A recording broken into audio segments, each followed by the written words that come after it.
नमस्कार। मुद्दे की बात में आप सभी का स्वागत है। मैं हूं आपके साथ गरिमा वाजपेयी। आज मुद्दे की बात में बात करेंगे नसीहत या डर की।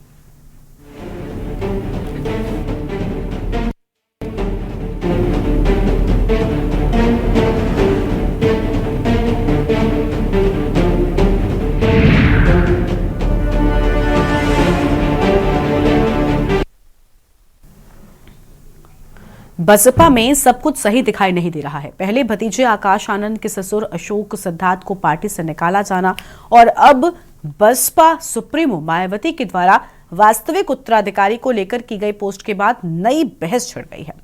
बसपा प्रमुख मायावती ने रविवार को सोशल मीडिया पर एक के बाद एक 5 पोस्ट कर उत्तराधिकारी बदलने के संकेत दिए। मायावती ने लिखा, काशीराम की तरह ही मेरे जीते जी पार्टी व मूवमेंट का कोई उत्तराधिकारी तभी बनेगा जब वो हर दुख तकलीफ उठाकर उसे आगे बढ़ाने में लगा रहे। देश में डॉक्टर भीमराव अंबेडकर के मानवतावादी कारवां को सत्ता तक पहुंचाने के लिए काशीराम ने सब कुछ त्याग कर बसपा की स्थापना की। काशीराम की शिष्या व उत्तराधिकारी होने के नाते उनके पदचिन्हों पर चलते हुए मैं अपनी आखिरी सांस तक हर कुर्बानी देकर संघर्ष जारी रखूंगी। मायावती के इस पोस्ट को भतीजे आकाश आनंद के लिए चेतावनी के रूप में देखा जा रहा है और इससे ये भी संकेत निकल रहे हैं कि अगर आकाश आनंद ने मायावती के बताए तरीकों से काम नहीं किया तो उनके हाथ से उत्तराधिकारी बनने का मौका निकल सकता है। बसपा सुप्रीमो मायावती ने भतीजे आकाश आनंद को अपना उत्तराधिकारी घोषित कर रखा है।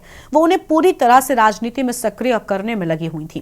पहले आकाश को महाराष्ट्र, राजस्थान, मध्य प्रदेश, कर्नाटक, पंजाब और हरियाणा विधानसभा चुनावों में लगाया। फिर लोकसभा चुनाव में उत्तर प्रदेश का स्टार प्रचारक बनाते हुए मैदान में भी उतारा। लेकिन सीतापुर में सभा के बाद एफआईआर होते ही उनके कार्यक्रम रद्द कर दिए गए। कुछ दिनों के बाद मायावती ने उन्हें अपरिपक्व बताते हुए किनारे भी कर दिया। हालांकि कुछ महीने बाद फिर उन्हें हरियाणा और दिल्ली के विधानसभा चुनावों की पूरी जिम्मेदारी दी गई। इन दोनों ही चुनावों में टिकट वितरण में मनमानी की बात आई, जिससे अनुमान के अनुरूप परिणाम नहीं मिले और इसके लिए काफी हद तक अशोक सिद्धार्थ और आकाश आनंद को जिम्मेदार माना गया। मायावती के द्वारा जिस तरह से आकाश आनंद को आगे बढ़ाया गया था, उसी तरह अब ईशान आनंद को आगे बढ़ाया जा रहा है और ये कहा जा रहा है कि शायद मायावती को अब आकाश आनंद पर भरोसा नहीं रहा, इसलिए वो विकल्प के रूप में ईशान को आगे बढ़ा रही हैं। इसी कारण से ससुर और दामाद पर नकेल डाली जा रही है, जिससे ये संदेश दिया जा सके कि बसपा की कमान मायावती के पास ही रहेगी और जैसा वो चाहेंगी वैसा ही करना पड़ेगा। पार्टी में जो भी मनमानी करेगा वो बाहर जाएगा या फिर निपथ में डाल दिया जाएगा। आज इसी पर हम विस्तार से करेंगे चर्चा। खास मेहमान हमारे साथ में जुड़ रहे हैं, उनसे भी आपको रूबरू कराते हैं।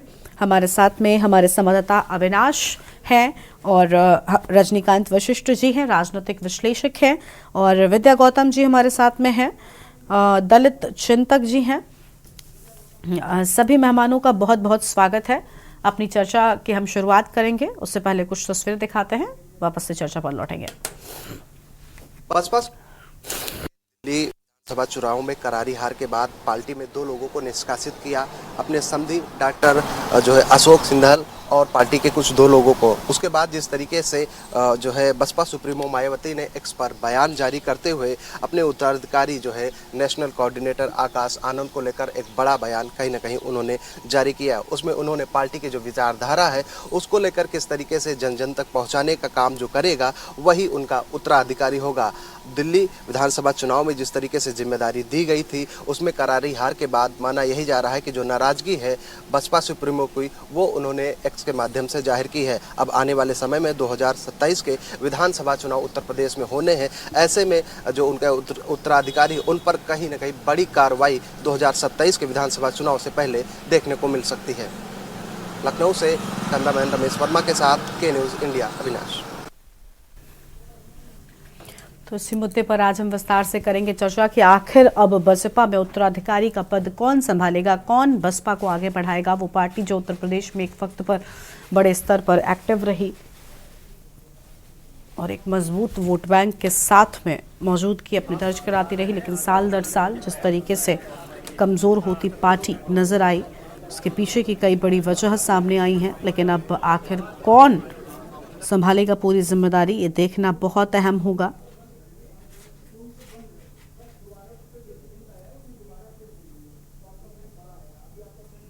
खास मेहमान हमारे साथ में जुड़ेंगे, उनके साथ में हम चर्चा को आगे बढ़ाएंगे।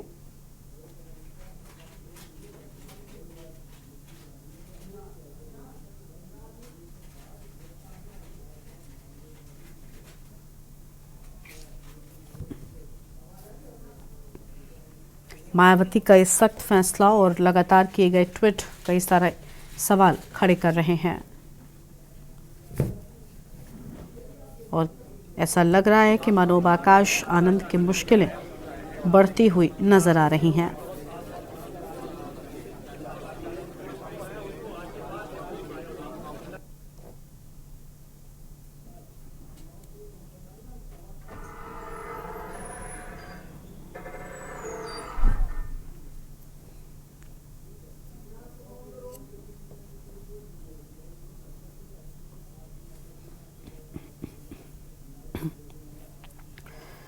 मायावती का सख्त फैसला सामने आया है और मायावती ने ट्वीट कर कई संकेत दिए हैं। साफ कहना है कि जो पार्टी को आगे नहीं बढ़ाएगा, जो मायावती के मुताबिक काम नहीं करेगा, उसे बाहर का रास्ता देखना पड़ सकता है।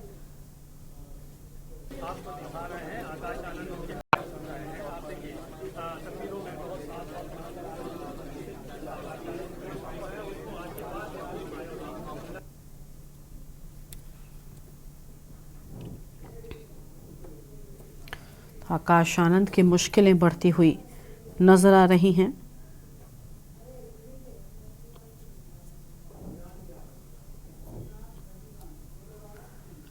और हमारे साथ में हमारे संवाददाता अविनाश जुड़ चुके हैं और साथ ही राजनीतिक विश्लेषक रजनीकांत वशिष्ठ जी जुड़ चुके हैं। बहुत स्वागत आपका सर। अविनाश से पहले अपडेट लेते हैं, उसके बाद में लौटेंगे। अविनाश, मायावती जिस तरीके से लगातार ट्वीट के माध्यम से संकेत देने का प्रयास कर रही हैं, ऐसा लग रहा है कि आकाश आनंद की मुश्किलें बढ़ चुकी हैं, क्योंकि पहले जिस तरीके से अशोक सिद्धार्थ पर एक्शन लिया गया और उसके बाद अब आकाश आनंद को लेकर भले ही नाम खुलकर नहीं लिया, लेकिन ट्वीट के माध्यम से सब कुछ स्पष्ट नजर आ रहा है। जी बिल्कुल, देखिए बसपा सुप्रीमो मायावती ने इस पर जो है बयान जारी करते हुए उन्होंने खासतौर पर जो नेशनल कोऑर्डिनेटर है आकाश आनंद, उन पर कहीं ना कहीं उन्होंने नाराजगी जाहिर की है। पहले आपने देखा होगा कि जिस तरीके से दिल्ली में जिस तरीके से विधानसभा चुनाव में बसपा की जो करारी हार हुई, उसके बाद उन्होंने जो है अपने संगी जो है डॉक्टर अशोक दत्त को जिस तरीके से उन्होंने निष्कासित किया, इस तरीके की बड़ी कार्रवाई बसपा के द्वारा की गई। अब 2027 में विधानसभा चुनाव है उत्तर प्रदेश में, ऐसे में जो है बसपा सुप्रीमो मायावती ने इस तरीके से जो है एक्स पर जो बयान जारी किया, उन्होंने जो बसपा के जो विचारधारा है, ये जो कहते हैं कि जो है आम जन तक जिस तरीके से जो विचारधारा जो है बसपा की जिस तरीके से मायावती की सरकार में जिस तरीके से रही है, और जो जिम्मेदारी जो कहीं न कहीं जो विधानसभा चुनाव में दिल्ली में दी गई या फिर उत्तर प्रदेश में जिस तरीके से चुनाव की जो सीटें के जवाब में नतीजे है, उसमें जिस तरीके से जो ग्राफ था वो जो बहुजन समाज पार्टी का, वो उसमें कहीं ना कहीं गिरा। अब उसके बाद जिस तरीके से हमारी मायावती ने इस तरीके की नाराजगी जो कहीं ना कहीं जाहिर की है, उससे ये साफ संदेश कहीं ना कहीं जाता है कि जो है आकाश आनंद के आने वाले समय में जिस तरीके से उत्तराधिकारी को लेकर जिस तरीके से चर्चाएं थी, वो कहीं ना कहीं आने वाले समय में एक बहुत बड़ी कार्रवाई उत्तर प्रदेश में देखने को मिल सकती है। ठीक है अविनाश, आपके पास में लौटेंगे। हमारे साथ में राजनीतिक विश्लेषक रजनीकांत जी लगातार बने हुए हैं, अब उनका रुख कर लेते हैं। रजनीकांत जी, पूरे मामले में आप क्या कहना चाहेंगे? बसपा एक ऐसी पार्टी रही जिसने उत्तर प्रदेश शासन में राज किया, एक मजबूत वोट बैंक के साथ में ये पार्टी हमेशा आगे बढ़ती रही, लेकिन उसके बाद जब किनारा किया जनता ने, तो उसके बाद से हम देख रहे हैं कि वोट बैंक तो कमजोर होता ही जा रहा है, लेकिन एक बड़े नेतृत्व की भी कमी मायावती के बाद से लगातार नजर आ रही थी। हालांकि उन्होंने खूब कोशिश की आकाश आनंद को कमान सौंपने की, लेकिन कई बार ऐसा हुआ उनकी मौजूदगी में ना तो कोई बड़ी उपलब्धि पार्टी के हाथ लगी, और साथ ही साथ जिस तरीके से मायावती ने उनको लेकर कई बार ट्वीट किया, और अभी जिस तरीके से एक के बाद एक 5 ट्वीट उन्होंने किए हैं, तो क्या कहना चाहेंगे? क्या लग रहा है कि क्या आकाश आनंद पार्टी की कमान को आगे लेकर चल पाएंगे, मजबूत पार्टी को बना पाएंगे, मजबूती के साथ एक बार फिर से बसपा के उत्तर प्रदेश में क्या वापसी हो पाएगी? क्योंकि सबसे पहले उत्तर प्रदेश से ही हम बात कर लेते हैं, यहीं से शुरुआत हुई है। जहां तक बहुजन समाज पार्टी का सवाल है, बहुजन समाज पार्टी कांग्रेस का जो मूल वोट बैंक था, दलित, मुस्लिम और ब्राह्मण्स, उसमें से दलितों को और मुस्लिम्स को मायावती जोड़ने में कामयाब रही थी काशीराम जी के जरिए। काशीराम ने जो मूवमेंट शुरू किया था, और जब दलित और मुस्लिम जुड़ गया तो जो ब्राह्मण था वो भी एक समय इनके साथ, मायावती जी के साथ आ गया। और जब ब्राह्मण भी जुड़ा तो इनकी 5 साल तक पूरी सरकार चली, और ये बाकायदा समय समय पर ताकत अपनी दिखाती रही, मुख्यमंत्री बनती रही, चाहे सहयोग से बनती रही।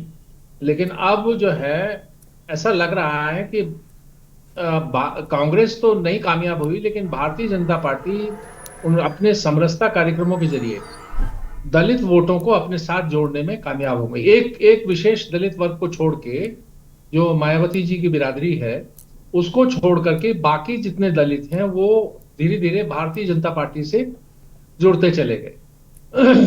हाँ, मुस्लिम्स जो है, मुस्लिम्स ने देखा कि जब दलित जो है इधर जा रहा है और मायावती जी के साथ नहीं है, तो मुस्लिम्स भी जो समाजवादी पार्टी के साथ हो लिए एक मुश्त।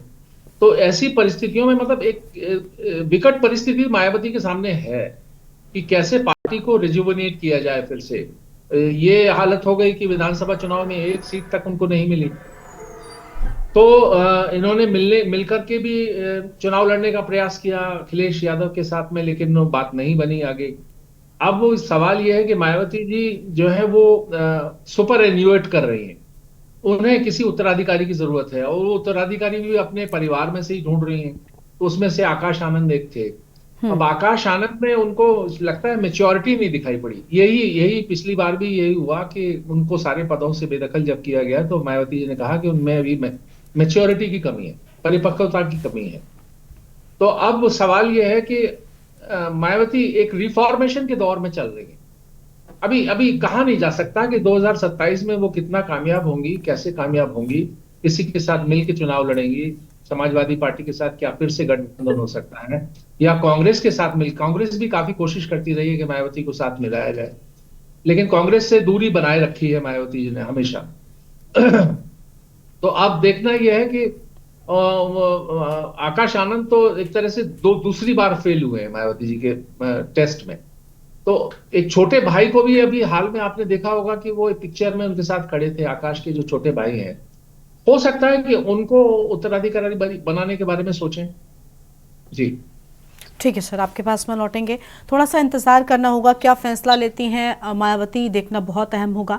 हमारे साथ में अविनाश लगातार बने हुए। अविनाश, मायावती की अगर हम बात करें तो कई चुनावों में उन्होंने कुछ पार्टियों के साथ में गठबंधन किया, वो अखिलेश के साथ भी आई और कई बार समर्थन दिया, लेकिन अभी लोकसभा के चुनाव में उनको लेकर कई तरह के सवाल उठ रहे थे। हालांकि कई बार उन्हें टीम बी होने का भी आरोप उन पर लगाया जाता रहा है, लेकिन वो मजबूती के साथ में हर बार खड़ी रही। और भले ही धरातल पर टीम जो है वो कम एक्टिव नजर आती हो, कई बार ऐसा हुआ कुछ चुनावों में जब बीएसपी उतना एक्टिव नजर नहीं आई, लेकिन बावजूद इसके कुछ जगहों पर वोट कटवा का नाम उसे जरूर दिया जाता रहा। कई जगहों पर जहां पर दलित वोट बैंक मजबूत रहा, वहां पर बीएसपी के खेमे में वोट पड़ते रहे। और आज भी वो मजबूती थोड़ी बहुत लोगों के मन में, अगर आप किसी भी दलित क्षेत्र में जाएंगे तो कई बार लोग सिर्फ क्योंकि दलित चिंतक, दलित समर्थक पार्टी रही है, तो उस लिहाज से एक तगड़ा वोट बैंक माना जाता है। तो क्या उसका फायदा एक बार फिर से कमबैक के लिए उठा सकती हैं मायावती?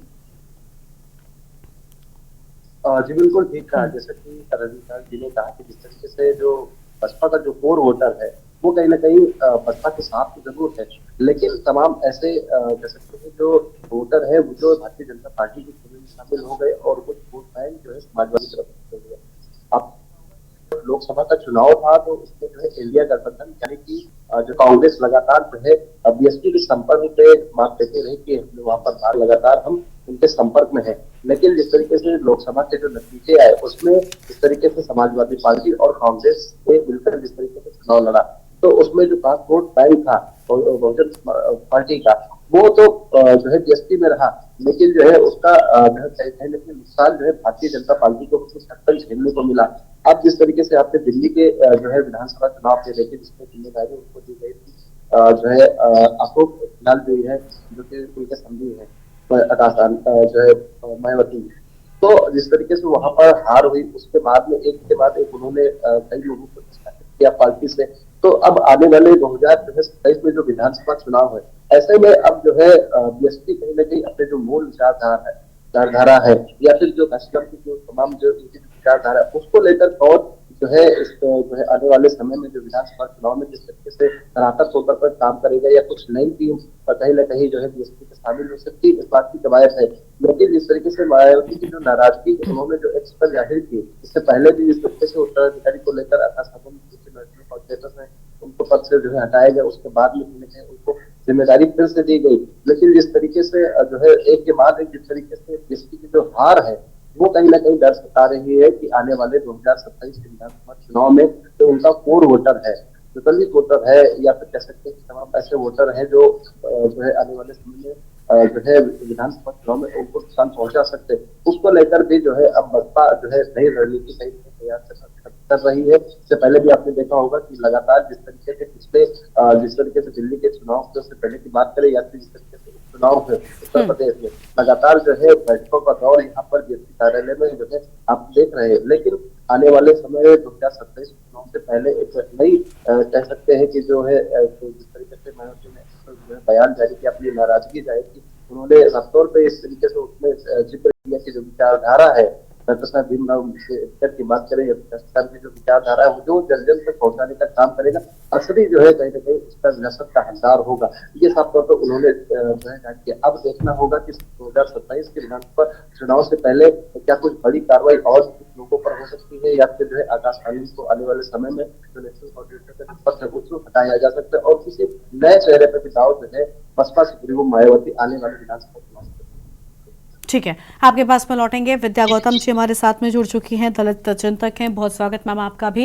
विद्या जी, क्या कहना चाहेंगी? दलित समर्थक एक पार्टी जो खास तौर पर दलित वर्ग उनके साथ में हमेशा रहा, हमने देखा उत्तर प्रदेश में वोट बैंक के लिहाज से अगर हम नजर डालें तो बड़ा समर्थन उस गुट का रहता था हमेशा ही, लेकिन अब फिलहाल एक मजबूत नेता नहीं मिल रहा है। मायावती के बाद से हमने देखा कि वो लगातार उत्तराधिकारी उन्होंने आकाश आनंद को बनाया, लेकिन अलग अलग अगर नजर डालें तो वाक्यों पर कई बार चुनावों के दौरान या कई बार चुनावों के बाद ऐसा हुआ कि उनकी मुश्किलें जो हैं वो बढ़ती हुई नजर आई। आकाश आनंद को लेकर पहले जो ट्वीट सामने आया उसमें भी उन्होंने कहा था कि हम एक ऐसा शख्स चाहते हैं जो पार्टी को हर दुख तकलीफ सहते हुए आगे बढ़ाए और जो ऐसे काम नहीं करेगा उसे बाहर का रास्ता देखना पड़ सकता है। इशारा बिल्कुल साफ है। क्या कहना चाहेंगी? क्या आकाश आनंद पार्टी को आगे ले जा पाएंगे? जो मजबूती कभी बीएसपी में होती थी वो वापस से दिलाने में कामयाब हो पाएंगे? बिल्कुल, जिस तरह से हम लोग देख रहे हैं सभी लोग कि पिछले 2012 के बाद में बीएसपी का वोट बैंक बिल्कुल कमजोर होता जा रहा है डे बाय डे और हर चुनाव में बढ़ने के बजाय घट रहा है। और सबसे बड़ी बात है कि ये एक विचारधारा की पार्टी थी और विचारधारा की पार्टी होने के नाते इसमें काम करने वाले समर्पित लोगों की कमी बहुत ज्यादा रही है। और काशीराम साहब के बाद में मायावती जी के बाद में सच में अभी तक कोई ऐसा चेहरा नहीं दिख रहा है जो पार्टी के लिए समर्पित होकर के काम करे, पार्टी के लिए विशेषकर। ऐसे सामाजिक चेहरे बहुत हैं। अब हम जैसे लोगों ने 13-13 साल अम्बेडकर मिशन के लिए काम किया है, हमारे जैसे और भी 3-4 चेहरे हैं प्रदेश में और देश में राष्ट्रीय स्तर पे काम कर रहे हैं। लेकिन सबसे बड़ी जो बात है कि जैसे बहन जी ने आनंद को इस तरह से पार्टी में लॉन्च किया गया और फिर अचानक से सीतापुर में आपने देखा पिछला जो इलेक्शन था उसमें सीतापुर में जब उनके बयान को लेकर के उन्हें परिपक्वता मतलब बोला परिपक्व नहीं है वो, तो ये एक तरह से मतलब उनके ही निर्णय अपने ही निर्णय देते फिर अपने ही निर्णय को पीछे हट जाने पे इससे कहीं ना कहीं थोड़ा सा एक जो वोट बैंक है उसमें कहीं ना कहीं एक कमजोरी जाहिर होती है। और क्योंकि उन्हें अभी बहुत सीखना, आनंद जी को अभी बहुत सीखने की जरूरत है। वो सिर्फ पढ़ाई लिखाई कर करके ही सीधा चले आए हैं और हमें जो हमारा पूरा मूवमेंट है, हमारे जो समाज के लोग हैं जो चिंतित है कि आखिर होगा, क्योंकि बीएसपी बहुत बड़ी पार्टी थी और बहुत बड़ा पार्टी के रूप में उन्होंने राष्ट्रीय स्तर पे कई राज्यों में उनके विधायक, भले सरकार नहीं बनी लेकिन विधायक रहे, कई ऐसी सीटें रही जिन पे उनका बहुत अच्छा वोट बैंक आता रहा। तो पुनः ये एक बहुत बड़ी बात है कि पुनः विचार करने की बात है। और जो हम सब देख रहे हैं लगातार ये घरेलू घमासान मचा हुआ है। कभी आनंद को लेकर टिप्पणी आती है, कभी जो ये राज्यसभा सांसद अशोक सिद्धार्थ जी थे उन्हें निकाल दिया गया एकाएक करके। पूरी बातों में एक ही बात कहना चाहती हूँ कि सच में बहन जी अभी बहुत ऐसे ऐसे समय से गुजर रही है जहां पे उन्हें पार्टी को सच में कोई समर्पित चेहरा नहीं मिल पा रहा है। अगर जो समर्पित चेहरे मिल भी रहे हैं तो शायद वो लोग उस पर मॉनिटरिंग उनको देख नहीं पा रहे हैं, मॉनिटर नहीं कर पा रहे हैं। ऐसे तमाम चेहरे हैं जो कई सालों से काम कर रहे हैं, समाज हित में, जनहित में काम कर रहे हैं। और सबसे बड़ी बात है कि उस विचारधारा को लेकर घर घर पहुंचाने वाले लोग। ठीक है, ठीक है मैम, आपकी आवाज नहीं आ रही, आपके पास में वो वापस लौटेंगे। रजनीकांत वशिष्ठ जी का रुख कर लेते हैं। रजनीकांत जी कहते हैं कि अगर पहली लड़ाई कुछ भी आप करने चाहिए तो सबसे पहले अपने घर में लड़नी पड़ती है, और मामला कितना भी बड़ा क्यों ना हो वो चीजें अप्लाई सब पर होती हुई दिखाई दे रही हैं। मायावती जी भी कहीं ना कहीं इन घरेलू चीजों से शायद हम कह सकते हैं कि परेशान नजर आ रही हैं, क्योंकि उन्होंने उत्तराधिकारी बनाया, घोषित किया, लेकिन बार बार इस तरीके की चीजें सामने आना ये आपके ही बातों पर सवाल खड़े करने लग जाता है, और कहीं ना कहीं कार्यकर्ता भी उससे निराश होता है। तो क्या ये जो घरेलू लड़ाई है, चाहे वो आकाश आनंद का साथ देना पूरी तरीके से या उनके ससुर का साथ ना होना, क्योंकि ससुर पर एक्शन हुआ तो ये बड़ा स्वाभाविक है कि आकाश आनंद के व्यवहार में शायद कुछ बदलाव हुआ हो, यही वजह है कि मायावती को आज इस तरीके से ट्वीट करना पड़ा। तो क्या उस लड़ाई से उबर पाएंगी मायावती? अपने आप में ये बड़ी बात है। देखिए, एक बड़ी बात यह है कि काशीराम जी ने इस मूवमेंट को शुरू किया था, और काशीराम जी ने जब मूवमेंट शुरू किया था तो मायावती जी जो थी वो उनकी शिष्या थी, उनके परिवार की सदस्य नहीं। हाँ। भाजपा बड़ी आसानी से ये आरोप लगाती रही है परिवारवाद, परिवारवाद, चाहे समाजवादी पार्टी हो, बिल्कुल, और बहुजन समाज पार्टी भी। तो जाहिर सी बात है कि जो समर्पित कार्यकर्ता काशीराम जी के समय से जुड़े थे वो एक एक करके धीरे धीरे धीरे धीरे धीरे धीरे मायावती जी से अलग होते चले गए। यही एक कारण था। और अब जब उत्तराधिकारी ढूंढने का सवाल आया तो वो जो है उनको अपना भतीजा ही नजर आया। अब वो भतीजा कामयाब नहीं हो रहा है तो दूसरे भतीजे पर ट्राई कर रहे हैं। तो कहने का मतलब ये है कि परिवारवादी पार्टियों का एक समय होता है, उसकी एक शेल्फ लाइफ हो सकती है, होती है। हम कह सकते हैं कि जब तक वो लीडर पर्टिकुलरली है, पॉपुलर है, मुख्यमंत्री जैसे मायावती जी रही, लेकिन उनके बाद उनके भतीजे या उनके परिवार का कोई सदस्य उतना ही काबिल होगा, इस बात की गारंटी कोई नहीं दे सकता कि वो जोड़ के सब लोगों को रख सकेगा, पार्टी को ठीक से चला सकेगा। और वो भी ऐसे समय में, माफ कीजिएगा, वो भी ऐसे समय में जब पश्चिमी उत्तर प्रदेश में चंद्रशेखर के नाम से आजाद समाज पार्टी, वो मायावती जी की बिरादरी के ही हैं चंद्रशेखर जी, और उन्होंने अपनी एक पार्टी खड़ी की है और वो खुद सांसद हो भी चुके हैं। वो धीरे धीरे धीरे धीरे अगर मान लीजिए नुकसान करेंगे तो वो मायावती जी की पार्टी, बहुजन समाज पार्टी का ही नुकसान करेंगे, क्योंकि वो भी उसी वोट बैंक पर भरोसा करके आगे बढ़ रहे हैं चंद्रशेखर जी, जिस वोट बैंक के सारे मायावती जी ने एक लंबे समय तक उत्तर प्रदेश में रूल किया है। तो अब सवाल यही है कि जो जहां परिवारवाद आ जाता है तो वहां जो निष्ठावान कार्यकर्ता होते हैं उनकी उपेक्षा होने लगती है, और वो उपेक्षा होने लगती है तो वो अलग होने लगते हैं। और यही स्थिति हुई कि देखिए, जैसे मैंने पहले कहा कि जो कांग्रेस से वोट बैंक काशीराम जी ने मेहनत करके छीना था, हाँ, और ब्राह्मण को अपने साथ जोड़ा था। अब स्थिति ये है कि जो है वो जो सारे दलित पहले मिल गए थे, अब उसमें से केवल एक बिरादरी, दलितों की केवल एक बिरादरी वो मायावती जी के साथ दिखाई पड़ती है, और वो अन्य वर्ग तो बहुत दूर की बात हो गई। मुसलमान और दूसरी बात, परिवारवाद वाली बात कहीं ना कहीं देखिए, आकाश आनंद का नाम सामने आते ही एक मुद्दा मिल गया था विपक्ष, बाकी के उनके लिए जो विपक्षी राजनीतिक विरोधी हम बसपा के कह लें, बीजेपी ने भी समाजवाद वाला आरोप परिवारवाद वाला आरोप लगाया। समाजवादियों पर भी वो चलता ही था और अब बीएसपी पर भी आ गया था। और जिस तरीके से ये आपसी कलह को लेकर भी दल, देखिए राजनीतिक दल आपकी हर एक चीज पर विरोध करेंगे, आपकी हर एक चीज को जनता के सामने लेकर आएंगे। तो जब आप खुद मुद्दे परोस कर दे देंगे अपने विरोधियों को, विपक्षियों को, तो फिर तो आपके सामने चुनौतियां और ज्यादा बढ़ जाएंगी कि आप कैसे निपटेंगे। मतलब मायावती सामने दोहरी चुनौती है। हाँ। एक चुनौती तो यह है कि सारे दलितों को फिर से एकजुट करना, और जब सारे दलित एकजुट दिखाई देंगे लोगों को, तो मुसलमान अपने आप, मुसलमान वोटर जो है वो अपने आप बहुजन समाज पार्टी के पास आ जाए। बिल्कुल। और जब और मुसलमान दूसरी और बात, दलित आ लड़ाइयाँ जाएंगे लड़ाई तो ब्राह्मण एक भी लड़ाई जाएंगे। राजनीतिक दलों से लड़नी है वापसी के लिए, और दूसरी अपने घर में लड़नी है। उसमें भी मजबूत एक कैंडिडेट खड़ा कर पाना, एक बड़ा उत्तराधिकारी दे पाना बहुत बड़ी बात है। शुक्रिया आपका हमारे साथ जुड़ने के लिए सर, और अहम जानकारी के लिए। अविनाश, आपका भी शुक्रिया हमारे साथ जुड़ने के लिए, अहम जानकारी के लिए। तो बीएसपी सुप्रीमो मायावती की ओर से ट्वीट कर आकाश आनंद को नसीहत दी गई या डर दिखाया गया, ये अपने आप में बड़ी बात है, लेकिन देखना होगा कि आखिर बसपा का मजबूत उत्तराधिकारी कौन बनता है। इस बुलेटिन में इतना ही। आप देखते रहिए के न्यूज़ इंडिया। नमस्कार।